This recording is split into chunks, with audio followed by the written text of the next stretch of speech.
couple weeks ago, this lesbian Christmas movie, Happiest Season, came out. So. Do you have a message for the fans who think that you should have ended up with Kristen Stewart? Look, I wanted it too, okay? I reviewed it, and Shapiro hates it. I mean, that guy hates everything that isn't straight, white, and male. But the movie was a smashing success, and it's pretty much all lesbian TikTok could talk about for about 2 weeks. And now there's another queer Christmas movie out, A New York Christmas Wedding. So it's time to review it, because that's what millennials do. We review things. Hi, I'm Amanda. I'm addicted to smoked sausage, and this is my really gay YouTube channel.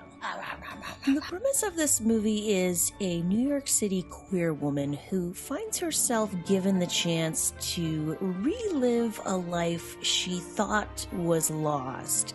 Now, it's not that far of a reach for a Christmas movie, but it is weird because, well, the magical part is delivered to you by a gay The Fonz?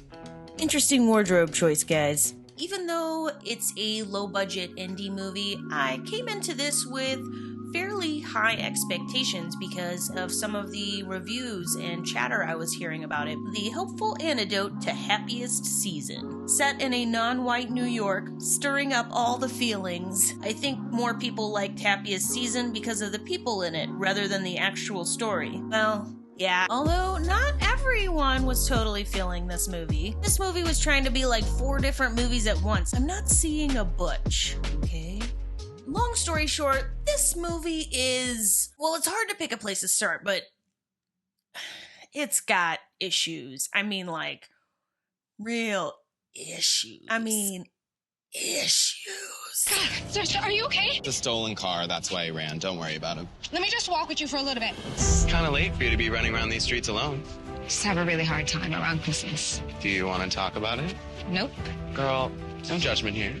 Okay. I had heard this movie was low budget, and coming into it, I wondered if maybe acting was going to be a problem. And a few minutes into the start of the movie, I realized quickly that regardless of the level of acting, the main problem is the script. Almost none of the dialogue in this movie is things real people actually say. You shouldn't underestimate the power of love around Christmas. You need to believe in the power of love around Christmas. Talks like that. The plot of this movie is all over the place. From big moments in the movie that make no sense, like immediately becoming friends with somebody you just witnessed get into an automobile accident, to small moments like a Catholic church ousting a priest for officiating gay marriage ceremonies, but allowing the lesbian secretary who was one of the ceremonies he officiated to stay on board. Let's go ahead and talk about the acting. Lead actor Nia Fairweather, who plays Jennifer,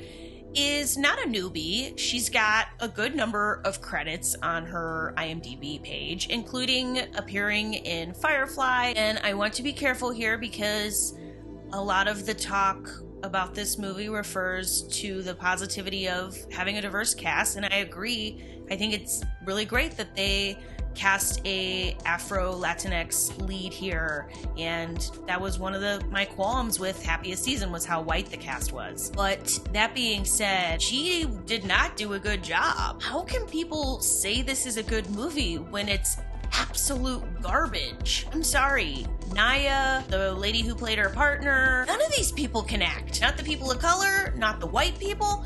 Even Christopher Noth in this movie seems to have lost the ability to act. Like, I remember seeing that dude. I was like, oh yeah, that's the Sex and the City guy. Like, okay. Couldn't play a priest in this. I don't know what he was doing. After this movie was over, I asked my girlfriend if it was right to say that a shitty movie is good just because it doesn't have an all-white cast. And honestly, she struggled. We both had kind of hoped that the diverse one would be the better one. It was almost like she felt sorry for the movie or something. And I get the sense that this is kind of like what other people are doing. For whatever reason, there's people out there pretending this is a really good movie when, like, let me be very clear. This is not a good movie. Why is it not good? Basically, it's really poor dialogue being really poorly acted. I actively tried to find things that I liked about this movie. Hello, purple leather pants. But it's just bad. You two bull daggers deserve each other! Bull daggers? What's a bull dagger? At one point, my girlfriend hit pause, and I realized the movie was only halfway over. I instantly flashed back to when my mother dragged me to see Lord of the Rings as a kid, and that never ended. Okay, let me ask you, and you can tell me in the comments. Does this look like two people who have chemistry? When they kiss, it looks hard for them. Like, it looks like they don't want to do the kissing scenes. I would be extremely curious if either one of these actors has ever been with a woman before. This movie absolutely goes off the rails at the end. It makes me wish it was a hetero movie. It should come as no shock to you that I am not recommending you to watch this movie. The people who say it's better than Happiest Ending are lying through their teeth. It would be like me pretending Carol was entertaining just because it had Kate Blanchett as a gay chick. I'm sorry, I have higher standards for queer movies, not lower standards. I mean, anyone who can even finish this movie is doing the Lord's work. Those purple leather pants were the bomb, though. Okay, that's my review. I'm sure a lot of people are gonna disagree with it. And that's okay, I'm not the end-all be-all of movie reviews or anything. I want to give a shout-out to all my new subscribers, and thank you so much for hitting that sub button. I'm really enjoying making this content for y'all, and I also appreciate suggestions for what videos you want to see me make next. And if you haven't already, please subscribe so that you can get that notification when my new videos come out. They come out twice a week. All right, y'all have fun. I'm gonna go enjoy this sausage.